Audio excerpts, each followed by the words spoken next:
मित्रांनो, स्वागत आहे तुमचं मराठी साक्षी चॅनलवर।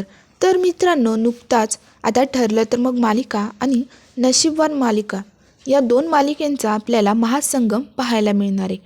तर ते नेमकं काय आणि कधी पाहायला मिळणार आहे हे आपण या व्हिडिओमध्ये पाहूया। चला तर मग सुरू करूया।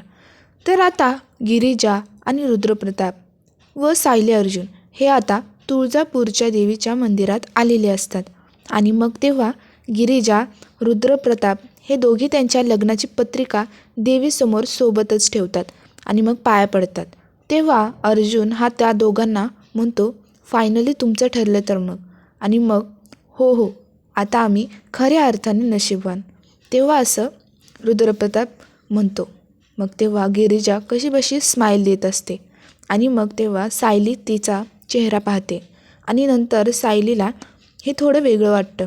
मग नंतर सायली गिरिजाला म्हणते, गिरिजा, खरंच रुद्रप्रतापसारखा मुलगा तुला शोधूनही सापडणार नाही। मग तेव्हा दोघेही मिठी मारतात आणि मग नंतर सायली समोर पाहते तर तिला तिथे बाबू दिसतो आणि मग तेव्हा ती बाबू असं म्हणते आणि तेव्हा मग मागून रुद्रप्रताप आणि अर्जुन येतो। अर्जुन तिला म्हणतो, सायली काय झालं? तेव्हा सायली म्हणते, मी आत्ता इथे बाबूला बघितलं आणि तेव्हा बाबू हा तेथून गायब झालेला असतो। तेव्हा सायली सांगू लागते की 2 वर्षापूर्वी हाच बाबू रविराज काकांना अपघाताबद्दल सगळं सांगणार होता, पण तो तर मेलेला। मग तो आता इथे तुळजापुरात कसा?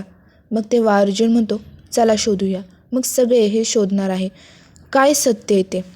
तर हा प्रोमो आपल्याला 8 ते 12 डिसेंबरच्या दरम्यान दाखवण्यात येईल। मित्रांनो, आता रविराज आणि प्रतिमाचा अपघात कसा आणि केव्हा झाला हे समजण्यासाठी मला तर वाटते हे सत्य आपल्याला लवकरच समजेल। तुमचं काय मत आहे हे आम्हाला कमेंटमध्ये नक्कीच सांगा।